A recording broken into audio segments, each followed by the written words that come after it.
Hello everybody, my name is Ian Boswell. I'm a video game designer and I've basically played through Bioshock Infinite last night, just did the straight run straight through the entire game, and now I've reached the final apex of the game, and I've got to say, as a fan of interdimensionality and stories involving like trans-dimensional travel and going from one reality to another and six-dimensional folding, as I refer to it in my own little fictions and stuff, I'm actually making a little turn-based strategy game right now for paper and pen. I plan to translate into actually a software title that's going to revolve around people from different universes and realities coming together to fight off basically a world-hopping threat that is posing its danger against all humanity. Anyway, long story short, Bioshock Infinite kind of lays this trans-dimensionality on pretty heavy early on.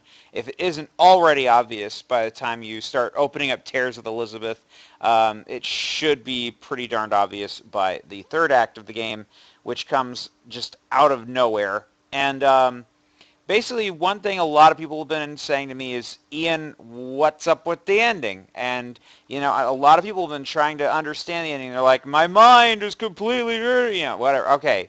So I'm going to just try and break this down for you so it's as simple and as in layman terms as possible. I hope this is going to help to explain what happens at the end of Bioshock Infinite. I don't know. I actually posted a Let's Play. I did the full run, recorded myself blind. I think it's like a 10-hour long video. It's still uploading to YouTube now as we speak, and I have no idea when that's going to go up there. So, alright, so we're at the Gatherer's Garden, and when we turn around we see there is Rapture here in front of us, and I'm going to say right now, if you do not want to have anything spoiled, you might want to not keep watching. So plasmids are there, and we got the Great Chain who's guided by our hand. Welcome to Rapture, opportunity awaits, and then we see that the line has been cut off. It's rather strange because I don't see where the tube would have connected on the other end there. I guess they must have repaired it over time. And there we see a Big Daddy with a crying little sister standing next to him. Quite unusual. So it's hard to say when this is, like when in the Bioshock story this is exactly taking place. It looks like it's around the same time, if not shortly after, because this was cleared out of the way by somebody with a wrench, and I don't see the wrench on the ground anymore, though the wrench does show up earlier in the game in several locations. They hid it in as like an Easter egg. I point that out in the Let's Play video. But yes. This is where we have to go. Why? What is going on? Elizabeth, what do you mean that this is a doorway? Yeah, this is to show you. This is the first location you actually come to in Rapture. You rise up, I think the bathysphere actually enters at this point, and you just walk out and it's like, oh god, and there's a Vita chamber there, and yeah. So let's go. Probably gonna regret this.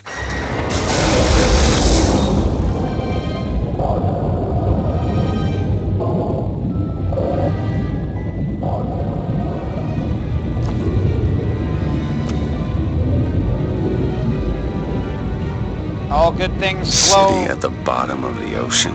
Out of the city. Yeah. Ridiculous.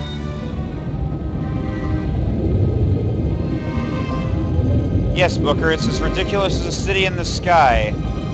But you gotta deal with it sometimes, man.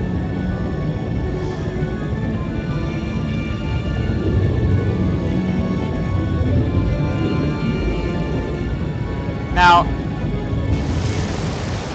if you played the first Bioshock game, then these themes should be... Thousands of doors. Opening all at once. My god, they're beautiful. What, the stars? No, it's not the stars. She's seeing something else in her head right now, but, when you first see it, the symbolism is, oh, it's like the universe is made of doors. Come on. Come on, it's this way. It's funny, because the entire time you were in Columbia, you never saw stars, which is very unusual. At least not like this. Are you going to open it? It's no good. Damn it. Now watch her hand. I thought once we were here, I could fully control it. I thought... And there it was in her hand, just appears. What is that? It's a key. Where did it come from? always been there. I just couldn't see it.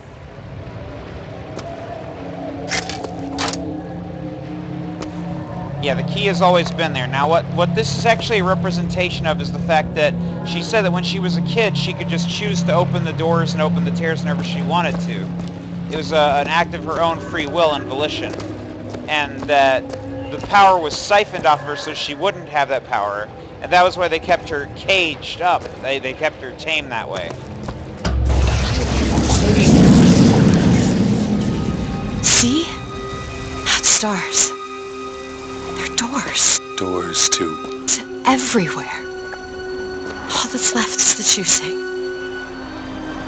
Now, we went through the door from the outside to the outside, so we just sort of crossed through dimensions here, but again, we're looking at a bunch of lights, and they're all lighthouses. What are all these lighthouses? Where are we... Who are... There are a million worlds. All different and all similar.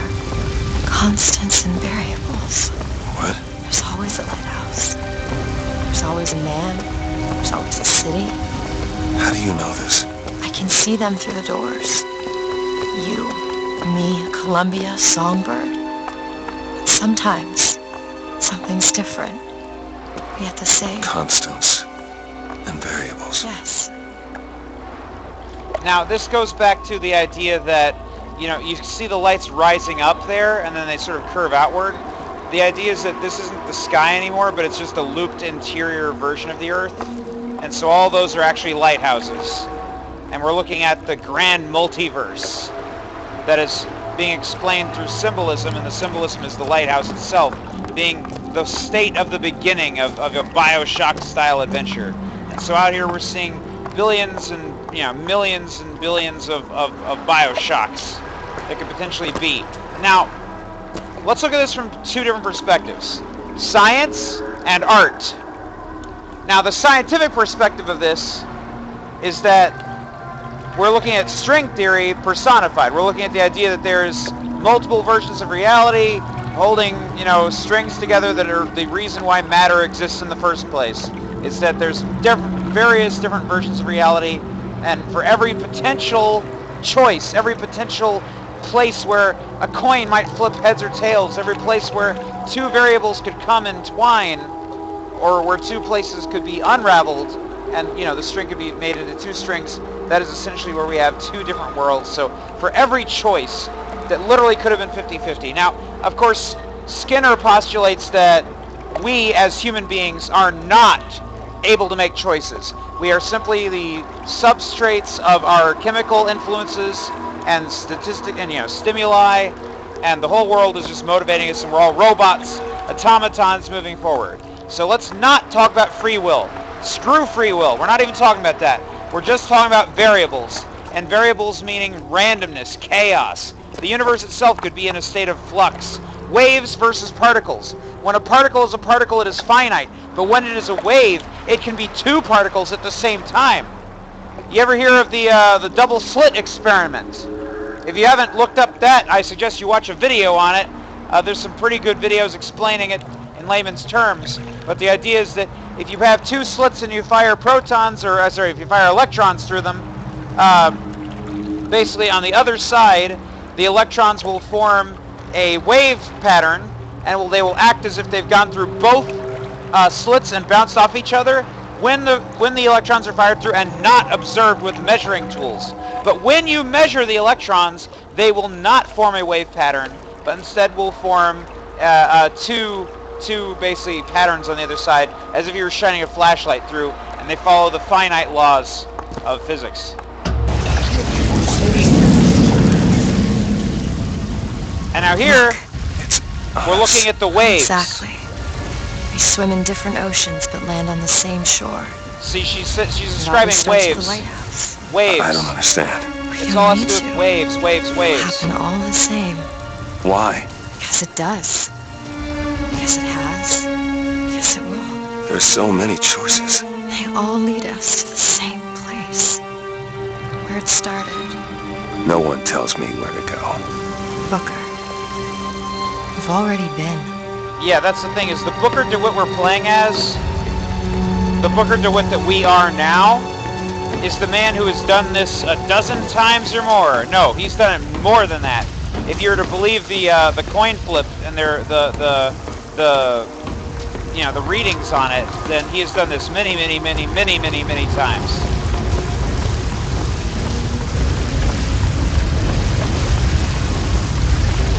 I'm broken by and by. You hear that off in the distance? Now, you could choose to go through this door, or you could choose to go through this door, but either way, the results are the same. It always takes you back to the baptism.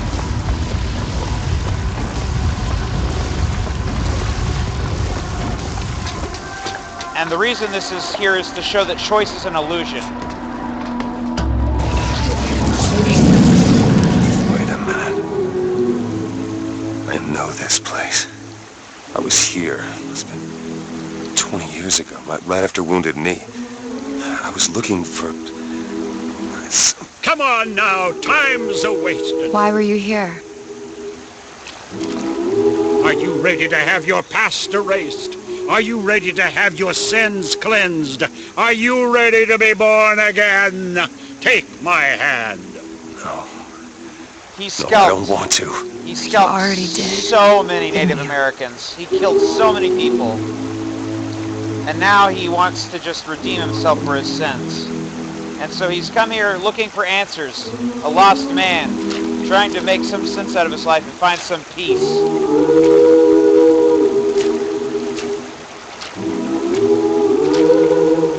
Are you ready to be born again? I am. Do you hate your sins? I do. Do you hate your wickedness? Yes. Do you want to clean the slate, leave behind all you were before, and be born again in the blood of the Yes. Lamb?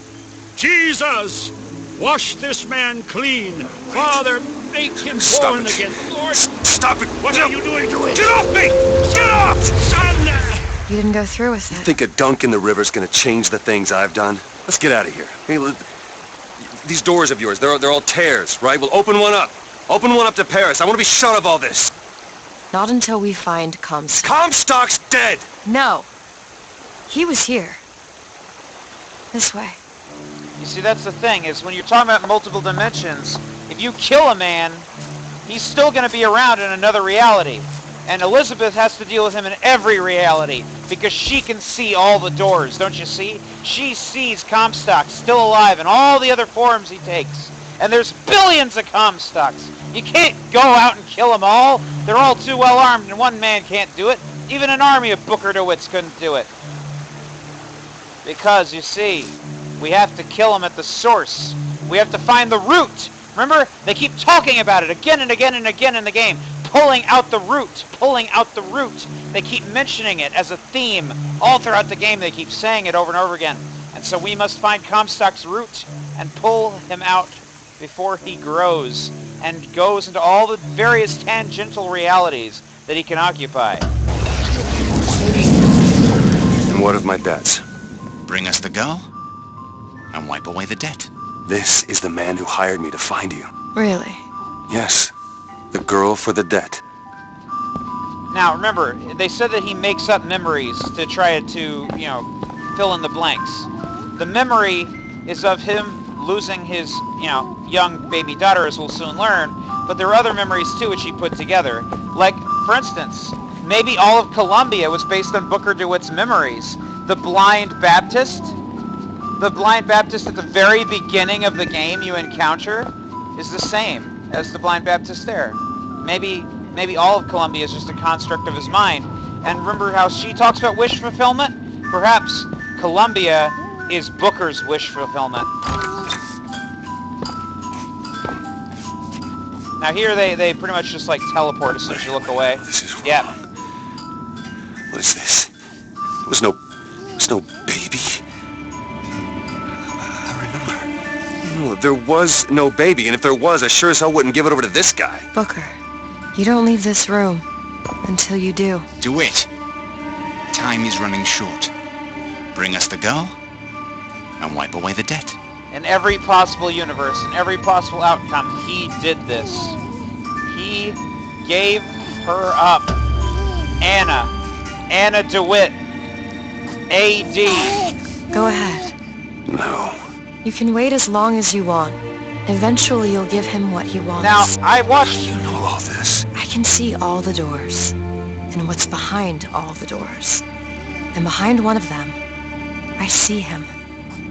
Now, there was an episode of Fringe where a guy got sliced in half by a portal as it was closing, and as soon as I saw that she had her finger, my mind went there, and I was like, is the portal going to close on her pinky? And of course that ended up happening, so I'm like, damn, I spoiled it for myself. What choice do I have? But yeah. The debt's paid. Mr. Comstock washes you of all your sins. Wash all your sins,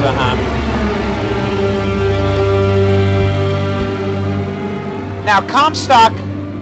Now, another thing from French. This is taking a lot from French. Not only the whole being sliced in half by an interdimensional portal, but also the fact that in Fringe, one of the scientists goes into another dimension after his son dies, and he pulls his alternative reality version of himself's son out of that reality so that he can have a son.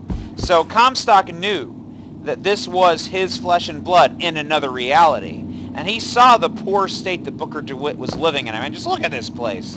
Sure, the wallpaper's red-colored, but look at that. That's not... You don't want to be raising a baby in this kind of environment. I mean, holy crud, you know, that's crazy. So, okay, so he saw this. And Comstock said, well, it's my flesh and blood just from another reality. Bam, I'll take her. She'll be my daughter. Let's wipe his gambling debts clean and run off to another universe with her. Bring us the girl and wipe away the debt. There was no baby. The deal was, I go to Columbia to get you. Booker, you're bleeding. Oh. I remember what I remember. Now we've upset him. I don't expect this next bit will do much for his mood. Come on. Now, I talked earlier. Watch how they teleport her up on the dock. Comstock's dead. We can just go on with our lives. You don't need... Dead? You mean like Chen Lin? Like Lady Comstock? No. He is alive in a million worlds. It's not over because the prophet is dead. It will only be over when he never even lived in the first place. Pull out the root. And again, that theme is being re-emphasized here.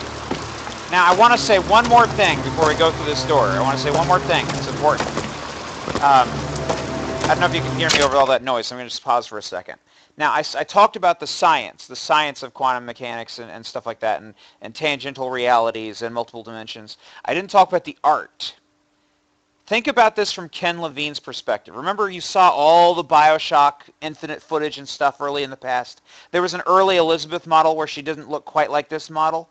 If you actually look at the models of Elizabeth, they use that model from that early trailer in the footage at the end sequence here. She'll be on the left in the blue dress. Her hair is going to be kind of jetty to the left and right, more symmetrical. As soon as you see her, I'm going to say, that's the girl, okay, so you'll know it's her. Now, think about this from the artistic perspective. Ken Levine, as the creator, the crafter of this universe, could have done a billion different things and had a billion different endings. And the problem with the artist is that at the end of the day, you have to decide on one set path, one set ending, one set goal. And so what he said is, Bioshock Infinite is all the goals. It's all the doors. It's all the possibilities. It's all the stories that I see in my head. I want to have all the endings because I'm just not satisfied with just one.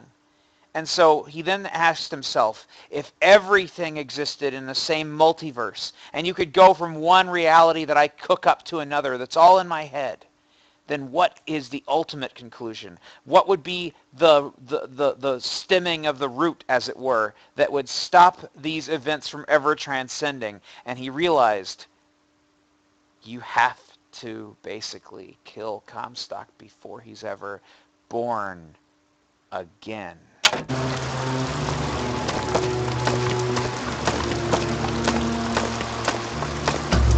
Hey, Hey, the deal's off, you hear me? You're unstable. The deal is off! It's Give her back! fine, hurry! Give her back! Fine, are you mad? No, you will not get caught in between, come! It is uncomfortable enough as it is. It's going to be more uncomfortable if you don't come now! If I get caught, it's going to be a very long time before we see each other. You will not get caught, I promise! You can't promise me that. We're going to lose our window! I'll wait, thank you. Now, the story behind these two is they met each other because they were messing with a particle, and it was a particle that was existing in two universes at once, and they used it to Morse code communicate to each other. So he might be her just from another reality where he's male instead of female, or he's her long-lost brother that she never had. Give her back, you son of a bitch! It's ready! Go! I think he's just a male version of her. No, no, no! Shut down the machine! No! Shut it Anna! down! Shut down the Anna! machine! Now do it! Give me back my daughter! No! And then her pinky comes off, French style.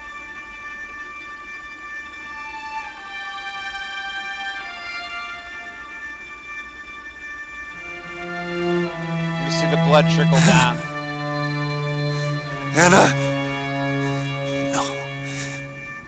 No. Anna DeWitt, A.D., carved into his hand. I'm so sorry. Anna, I'm sorry. She's gone, Booker. Anna's gone. You shared this room with your regret for almost 20 years. Until one day, a man came to you, offered you a chance at redemption. A chance for us to be together.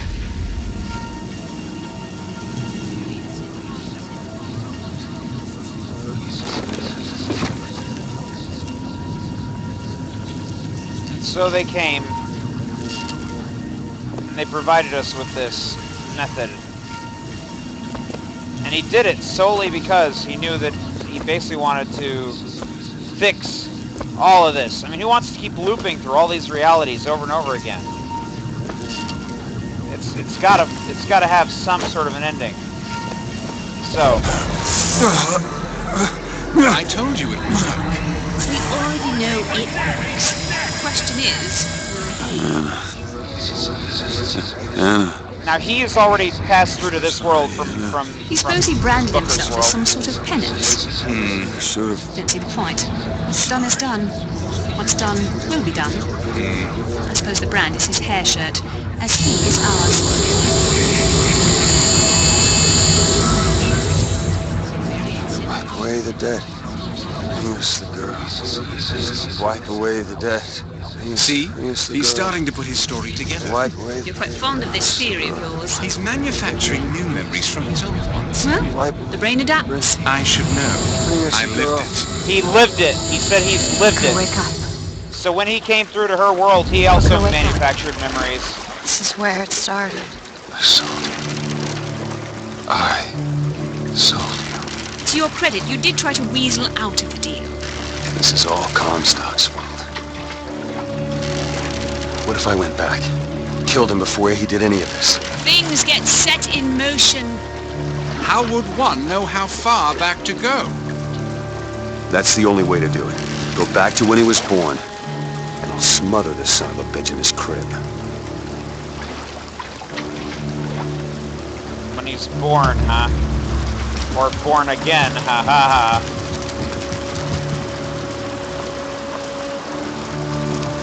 Now, the purpose of this loop happening here is just to further emphasize the idea that it would be absolutely fruitless to try to just go through all of Columbia all over again. Booker, are you sure this is what you want? I have to. It's the only way to undo what I've done to Now him. notice, he's picking the doors now. He's deciding what path to take. Booker DeWitt, are you ready to What be is this? born again? Why are we back here? This isn't the same place, Booker. Of course it is. I remember. Are you ready to leave behind all that has gone before. Wipe the slate clean. Who are you? Her from the You lab. chose to walk away, Her from but the in other city. oceans, you didn't. You took the Tower. baptism. You were born again as a There she is. That's the girl. Look. They all have to end. That's We've the never old started, Elizabeth not model from the just in trailers. this world, but in all of ours. Smother him in the crab. Smother, smother, smother, smother. Before the choice is made, before you are And reborn. what name will you take, my son? He's Zachary Comstock. He's Booker DeWitt. No. I'm both.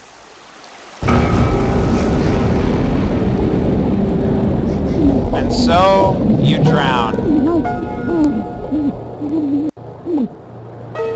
And with your death, at this point, when you would have become Comstock, the man who's seen the future in all these worlds, Comstock never existed. If you'd have been allowed to keep on living, you'd have become Comstock after this point.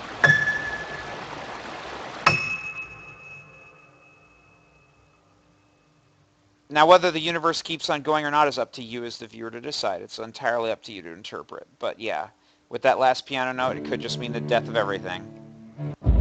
And so, that is Bioshock Infinite's conclusion. And one hell of a conclusion it is, because it takes into account all the different variables and different realities it could have been, all the different endings the game could have had.